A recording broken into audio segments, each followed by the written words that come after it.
तो आज के इस वीडियो का टॉपिक है दोस्तों मध्य प्रदेश के अभ्यारण्य और राष्ट्रीय उद्यान।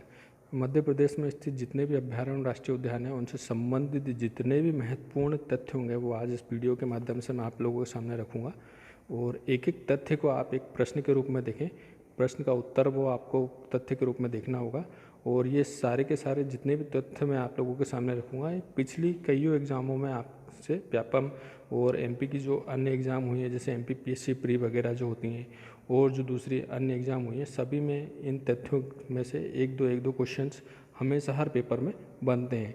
तो चलिए शुरू करते हैं आज का ये वीडियो। और दोस्तों आपको ये वीडियो अच्छा लगे तो प्लीज़ वीडियो को लाइक और चैनल को सब्सक्राइब भी ज़रूर कीजिएगा। चलिए स्टार्ट करते हैं। पहला राष्ट्रीय उद्यान हम जो देख रहे हैं स्क्रीन पर दोस्तों लिखा हुआ है कान्हा किसली राष्ट्रीय उद्यान। जी मध्य प्रदेश में कान्हा किसली राष्ट्रीय उद्यान जो है मंडला जिले में स्थित है। तो पहला फैक्ट हम यहाँ देखते हैं क्षेत्रफल की दृष्टि से सबसे बड़ा राष्ट्रीय उद्यान है। यदि देखिए प्रश्न पत्र में आपके सामने प्रश्न आता है कि मध्य प्रदेश का कौन सा राष्ट्रीय उद्यान जो है क्षेत्रफल की दृष्टि से सबसे बड़ा है या क्षेत्रफल की दृष्टि से सबसे बड़ा मध्य प्रदेश का राष्ट्रीय उद्यान कौन सा है, तो उत्तर होगा कान्हा किसली राष्ट्रीय उद्यान। कान्हा किसली राष्ट्रीय उद्यान, ठीक है। दूसरा फैक्ट हम यहाँ देखते हैं दोस्तों, कान्हा किसली राष्ट्रीय उद्यान जो है 1933 में अभ्यारण्य का दर्जा दिया गया था व 1955 में इसे राष्ट्रीय उद्यान का दर्जा दिया गया। तो कान्हा किसली राष्ट्रीय उद्यान कब बना दोस्तों, 1955 में। ये प्रश्न पूछा गया है कि राष्ट्रीय उद्यान का दर्जा कान्हा किसली को कब दिया गया, तो इसका सही उत्तर है 1955।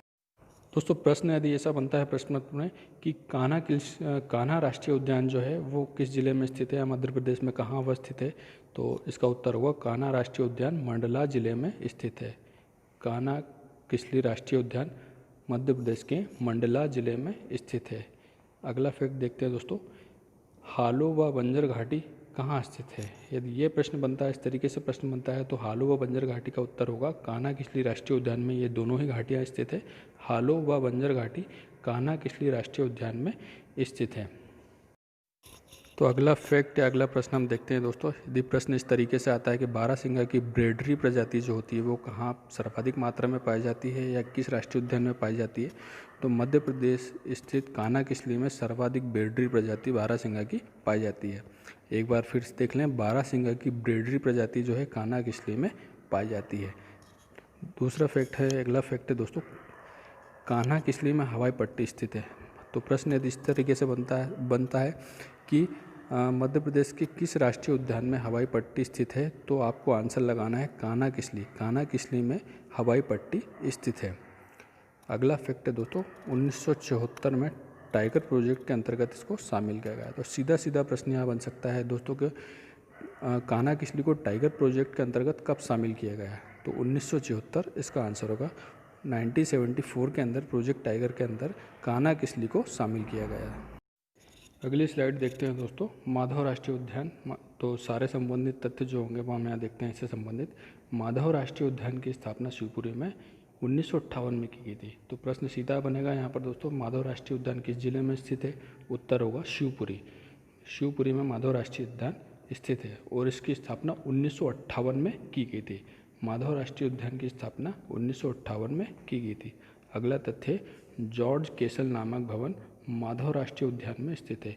एक भवन का निर्माण यहाँ शिकार खेलने के पर्पज से किया गया था और वो माधव राष्ट्रीय उद्यान में स्थित है, जिसे जॉर्ज केसल नामक भवन कहते हैं और यह माधव राष्ट्रीय उद्यान में स्थित है। अगला तथ्य दोस्तों, राष्ट्रीय राजमार्ग NH3 जिसको हम AB रोड या आगरा बम्बई रोड भी कहते हैं, वह माधव राष्ट्रीय उद्यान में से गुजरता है। NH3 AB रोड माधव राष्ट्रीय उद्यान में से गुजरता है। चौथा तथ्य है दोस्तों, सांख्य सागर झील माधव राष्ट्रीय उद्यान में स्थित है। सांख्य सागर नामक झील जो है वो माधव राष्ट्रीय उद्यान अर्थात शिवपुरी के अंदर स्थित है। अगली स्लाइड है दोस्तों, बांधवगढ़ राष्ट्रीय उद्यान। तो इससे संबंधित तथ्य आपकी स्क्रीन पर हैं। बांधवगढ़ राष्ट्रीय उद्यान उमरिया जिले में स्थित है।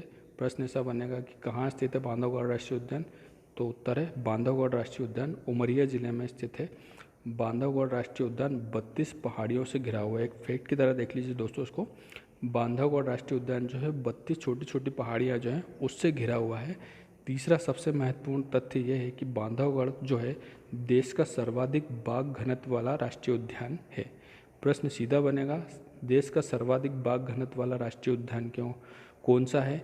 तो उत्तर होगा बांधवगढ़ राष्ट्रीय उद्यान। चांसेस बहुत ज़्यादा हैं इस तथ्य के, इस प्रश्न के आने के। ठीक से एक बार और दोहरा लेते हैं, बांधवगढ़ देश का सर्वाधिक बाघ घनत्व वाला राष्ट्रीय उद्यान है। जी हाँ, सबसे ज़्यादा बाघ जो होंगे वो बांधवगढ़ राष्ट्रीय उद्यान में पाए जाते हैं। बांधवगढ़ राष्ट्रीय उद्यान को 1993 में 1993 के अंदर प्रोजेक्ट टाइगर के अंतर्गत शामिल किया गया था। राष्ट्रीय उद्यान है दोस्तों पेंच राष्ट्रीय उद्यान। तो पहला तथ्य हम यहाँ देखते हैं, पेंच राष्ट्रीय उद्यान का अन्य नाम इंदिरा प्रियदर्शनी उद्यान भी है। तो पेंच राष्ट्रीय उद्यान को पहले हमारी भूतपूर्व प्रधानमंत्री श्रीमती इंदिरा गांधी जी के नाम पर उनका नाम यहाँ पर दिया गया था, तो प्रियदर्शनी उन्हीं का नाम है। और पेंच राष्ट्रीय उद्यान को पहले प्रियदर्शनी उद्यान या इंदिरा प्रियदर्शनी उद्यान के नाम से जाना जाता था। वर्तमान में इसका नाम पेंच राष्ट्रीय उद्यान है। तो प्रश्न सीधा सीधा बन सकता है कि भूतपूर्व प्रधानमंत्री के नाम पर मध्य प्रदेश में कौन सा राष्ट्रीय उद्यान स्थित है? तो वो होगा पेंच राष्ट्रीय उद्यान। अगला तथ्य देखते हैं दोस्तों, पेंच राष्ट्रीय उद्यान सिवनी और छिंदवाड़ा जिले के अंतर्गत आता है। तो ये 2 जिलों के अंतर्गत पड़ता है। पेंच राष्ट्रीय उद्यान सिवनी और छिंदवाड़ा 2 जिलों के अंतर्गत ये पड़ता है। तीसरा तथ्य है दोस्तों, पेंच राष्ट्रीय उद्यान में मोगली लैंड स्थित है। तो मोगली लैंड स्थित है, इसकी एक कहानी है कि रुडयार्ड किपलिंग जो थे, जिन्होंने जंगल बुक नाम की किताब लिखी है, उनको जंगल बुक लिखने की जो प्रेरणा है, मोगली वाली जो कहानी जिसके अंतर्गत आती है, वो लिखने की प्रेरणा पेंच राष्ट्रीय उद्यान में ही मिली थी। इसलिए बहुत ही इंपॉर्टेंट फैक्ट हो जाता है, मोगली लैंड कहाँ स्थित है? तो आपको आंसर लगाना होगा पेंच राष्ट्रीय उद्यान में मोगली लैंड स्थित। अगला राष्ट्रीय उद्यान है दोस्तों जीवाश्म राष्ट्रीय उद्यान। तो पहले देख लेते हैं जीवाश्म राष्ट्रीय उद्यान कहाँ स्थित है। तो जीवाश्म राष्ट्रीय उद्यान डिंडोरी जिले में स्थित है। कहाँ स्थित है दोस्तों? डिंडोरी जिले में स्थित है। राष्ट्रीय जीवाश्म उद्यान डिंडोरी जिले में स्थित है। पिछली बहुत सी एग्जामों में डायरेक्ट प्रश्न ये पूछा गया है, इसी तरह का तथ्य आपको पूछा गया है कि जीवाश्म राष्ट्रीय उद्यान कहाँ स्थित है, तो उसका उत्तर होगा डिंडोरी जिले में स्थित है। क्षेत्रफल की दृष्टि से ये सबसे छोटा राष्ट्रीय उद्यान है। मध्य प्रदेश के अंतर्गत जितने भी राष्ट्रीय उद्यान पड़ते हैं उसमें सबसे छोटा राष्ट्रीय उद्यान क्षेत्रफल की दृष्टि से ये पड़ता है। इसके अंदर काष्ठ के जीवाश्म रखे गए हैं, मतलब लकड़ियों के जीवाश्म इसके अंतर्गत रखे गए हैं। तो ये प्रश्न भी बन सकता है कि जीवाश्म राष्ट्रीय उद्यान डिंडोरी में जो स्थित है उसके अंदर किस प्रकार के जीवाश्मों का संग्रहण किया गया है? तो वो है काष्ठ अर्थात लकड़ी के जीवाश्म इसके अंतर्गत रखे गए हैं। इस राष्ट्रीय उद्यान के संबंध में एक महत्वपूर्ण तथ्य ये भी है दोस्तों कि पूरे देश में, हमारे पूरे भारत देश में 4 जीवाश्म राष्ट्रीय उद्यान है, जिसमें से एक मध्य प्रदेश में डिंडोरी वाला ये जो राष्ट्रीय उद्यान है ये भी है, इसलिए महत्वपूर्ण हो जाता है। अगला राष्ट्रीय उद्यान है दोस्तों वन विहार। तो प्रश्न बनता है कि वन विहार राष्ट्रीय उद्यान कहाँ स्थित है? तो इसका उत्तर होगा भोपाल में स्थित है। प्रदेश की राजधानी भोपाल में स्थित वन विहार है। अगला तथ्य दोस्तों, ये ऐसा एक राष्ट्रीय उद्यान है जो शहर के बिल्कुल बीचों बीच स्थित है। काफ़ी अच्छा बना हुआ है, काफ़ी अच्छे दर्शनीय पर्यटन स्थल है, तो देखने योग्य स्थान है ये वन विहार भोपाल में स्थित है। दोस्तों मध्य प्रदेश की ये जो सीरीज़ मैंने चालू करी है, इसमें जितने भी तथ्य आप लोगों को बताए जाते हैं, सारे वीडियोज़ जो मैंने इसके अंदर डालेंगे, सारे के सारे बहुत ही महत्वपूर्ण हैं, पिछली एग्ज़ामों से रिलेटेड हैं और आगे वाली एग्ज़ामों के लिए काफ़ी उपयोगी हैं। यदि आप चाहते हैं कि इस तरह काम की वीडियो मैं आगे भी बनाता रहूं तो प्लीज़ चैनल को सब्सक्राइब ज़रूर करें और वीडियो यदि अच्छा लगे तो इसे लाइक भी ज़रूर करें। अगला फैक्ट है दोस्तों अभ्यारण्यों से संबंधित है। घाटी गांव और करेरा अभ्यारण्य में सोन चिड़ैया का संरक्षण किया जाता है। तो प्रश्न सीधा सीधा बनता है कि सोन चिड़ैया का संरक्षण इन 4 ऑप्शनों में से किस अभ्यारण्य या राष्ट्रीय उद्यान में किया जाता है? तो वहाँ ऑप्शन आपको होगा घाटी गांव या करेरा, तो इसका सही उत्तर वही होगा। अगला प्रश्न कुछ तथ्य देखते हैं। घाटी गांव अभ्यारण्य जो है ग्वालियर जिले में स्थित है और करेरा अभ्यारण्य शिवपुरी में स्थित है। डायरेक्ट प्रश्न बनते हैं, इसलिए अच्छे से याद कर लीजिए इसे। अगला महत्वपूर्ण तथ्य है, कई बार पूछा गया है, सरदारपुर व सेलाना अभ्यारण्य किस लिए प्रसिद्ध है? तो ये खरमोर पक्षी के संरक्षण के लिए प्रसिद्ध है। सरदारपुर सेलाना अभ्यारण्य में खरमोर पक्षी का संरक्षण किया जाता है और ये कहाँ स्थित है? तो सरदारपुर अभ्यारण्य धार जिले में स्थित है और सेलाना अभ्यारण्य रतलाम जिले में स्थित है। सरदारपुर धार में और सेलाना अभ्यारण्य रतलाम जिले में स्थित है।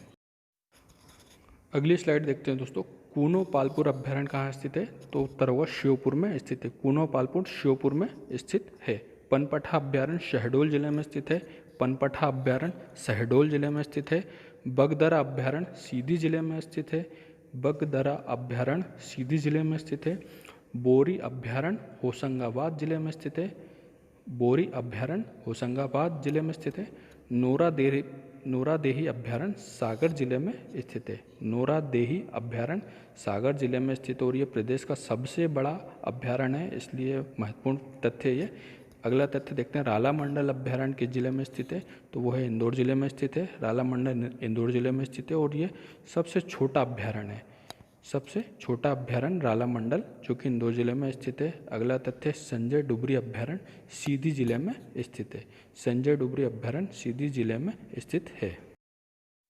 अगला तथ्य देखते हैं दोस्तों, डायनासोर जीवाश्म पार्क धार जिले में स्थित है। तो प्रश्न आता है कि डायनासोर जीवाश्म पार्क, बिल्कुल सीधा प्रश्न आएगा इसमें, डायनासोर जीवाश्म पार्क कहाँ स्थित है या किस जिले में स्थित है, तो उत्तर होगा धार जिले में स्थित है। डायनासोर जीवाश्म पार्क धार जिले में स्थित है। और एक महत्वपूर्ण तथ्य ये भी दोस्तों, वनों से संबंधित थोड़ा सा हटके है लेकिन याद करने योग्य है। मध्य प्रदेश में पंचवन योजना कब प्रारंभ की गई थी? मध्य प्रदेश में पंचवन योजना कब प्रारंभ की गई थी, तो 1974 में पंचवन योजना प्रारंभ की गई थी। सामाजिक वानिकी से संबंधित योजना है पंचवन योजना, मध्य प्रदेश में 1974 में प्रारंभ की गई थी।